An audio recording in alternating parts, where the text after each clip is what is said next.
mommies and kids and daddies there. So, itong mga chikiting ko, nagpaparequest sila na magluto ako ng polvoron. Pawisan na ako dahil yung exhaust ay tatalo nitong ating nilulutong tinotoast na polvoron. I mean, cake flour ang ginagamit ko. So, ayan. Sorry about the background. Medyo hindi pa ako nakapag-ayos. So, ito ang cake flour na 2 cups na sinasabi ko. Nagbi-video vlog ako ngayon because sayang naman. So, usually, ginagawa ko lang ay nag-upload ng recipes. Okay, yan. Nakikita nyo, oh, medyo nagba-brownish na yung kulay. So, we want light brown to achieve the polvoron taste. So, maglalagay tayo ng iba't ibang mga flavors dito. Yan. Alam nyo po, maigi ko po pinag-iipunan ang pagbili ng kawali. And also, my husband is planning to buy me some pans. So, forgive me kung ito pa rin ang gamit kong pan. Very loyal talaga ako dito. Nabili ako ng pan. Ito. Ayoko na ngayon yan. Dahil yung bakal, parang aluminum ba yan? Nalulusaw pagka hinugasan mo. Tapos kapag tinutuyo mo siya sa apoy, nagiging solid yung metal. And then, you might ingest it. Yun na. So, nagla-light brown na. Babalik ako kapag light brown na at ready na tayong mag-set aside nito. O, yan. So, as you notice, nag-light brown na at okay na to. Pwede na nating i-set aside para yung ibang ingredients naman ang ating ito-toast. Yun. So, later, we will sift this para pinong-pino.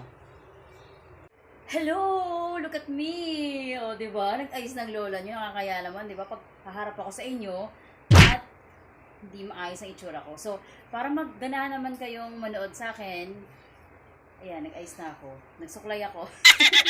Kasi pag nanay ka, you forget about everything but your children. So, makalimutan mo na lahat, wag lang mga anak mo. Pati kilay, kinalimutan ko na. Shout out sa nakilay sa akin, no? Kulang-kulang na po ang aking kilay. Sorry, ayoko na sa'yo. Kuya, ayoko magpa-kilay eh. Kasi di ako naman mag-shape eh. Anyway, ito nga sabi ng bunso ko.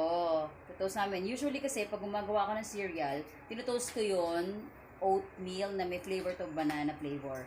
So, pag tinutoast ko to, since may flavor na siya at mayroon na siyang sugar, nagkakaramelize yung sugar, kaya, mas crispy kapag nilagyan ng gatas. Sarap. Ayaw kasi nilang plain na oatmeal na lagyan ng gatas. Ayaw nila. Gusto nila tinutoast yung para may distinct flavor. So, tara na. Let's go na. Kasi luto na yung flour. Okay. So, pass through sieve muna natin itong ating toasted flour. Reminder, 2 cups of cake flour ang ginamit ko dito. So, ito i-sieve natin. Pass through sieve. Para maging pino. So, on the same pan na ginamitan ko, just be careful kasi madaling masunog dahil masusunog na yung flour, cake flour. So, ito yung ginagamit ko, banana, honey flavor na sponsored. Then, ilagay ko, depends on yung kung gaano kadami. Pero, buti ko na lang to. Paamoy? Paamoy? Ito, amoy ko.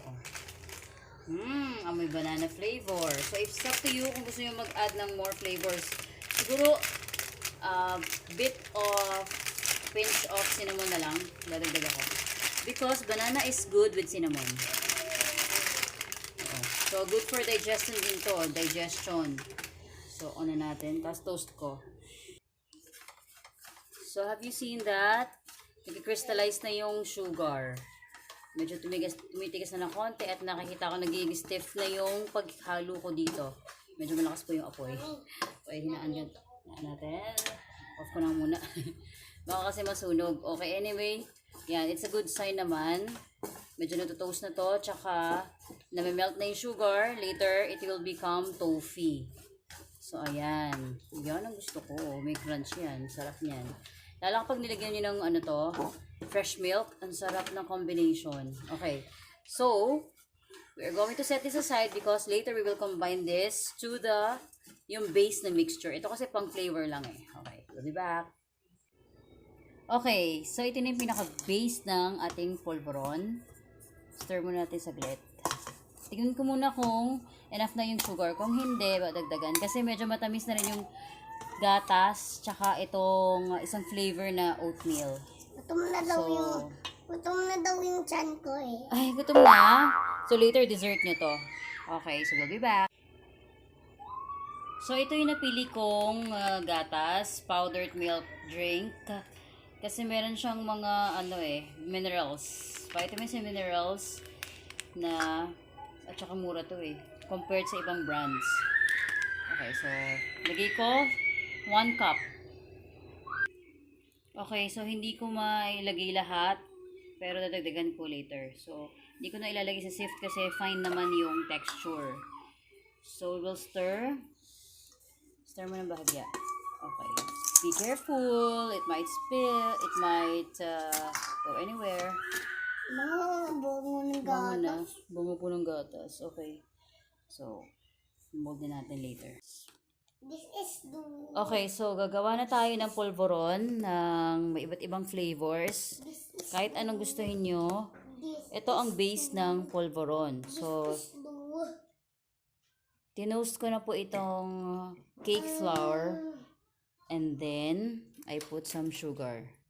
So, haluin natin ulit. Haluin natin ulit. Tapos, measure natin.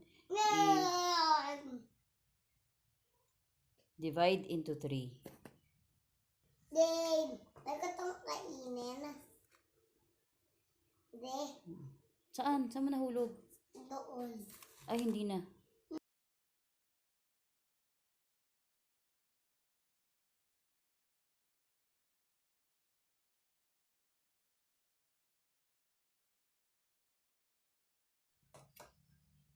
So, maglalagay tayo ng chocolate flavor. Ricoa pa rin ang gamit ko. Kasi matipid to eh. Tsaka, masarap. Lagay sa isang ating itong sineparate natin ng ilang tablespoons.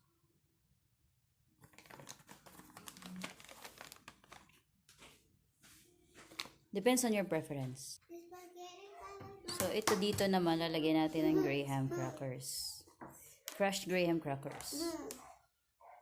Ito yung mga leftover ko eh, na pwede pa naman. Sayang naman pag hindi natin gamitin. Diba? So, additional din to flavor. So, bali, 1/2 cup yun. And then, the last would be, ito, oats. Ito yung natikman ko na, sarap nito. Pag nilagyan nila lang gatas to, nag-melt at saka masarap. Para may toffee. So, yun yung flavor nung last bowl natin.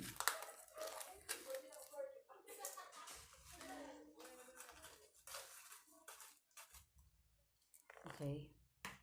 So, mix natin, mix, and then we will put the melted margarine. So, let's stir each. By the way, may sugar na po yung mixture na yung base, may sugar na. At ginamit kong sugar ay brown sugar kasi mas healthy ang sugar na brown instead of white. At mas mura pa. Better if you have muscovado sugar. Kung pang bahay lang naman. Kung pang bahay lang, hindi na kailangang mag-isip na kailangan bang ganito, yung costing mo, lugi ka ba? So, haluin natin. Bake? Hindi.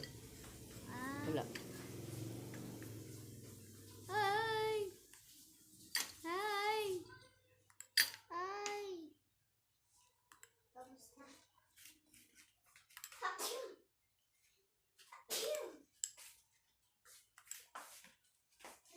Kita nyo, makating pa kayo. Doon yung gagawin nyo.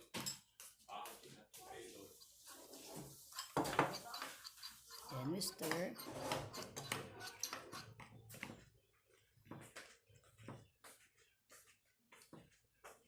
Ayan na. Taran!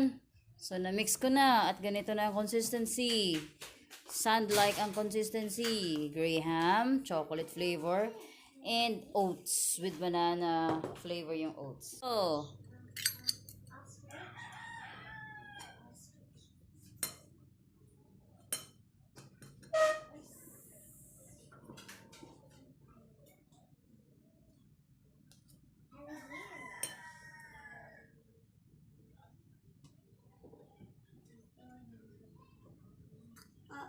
taran!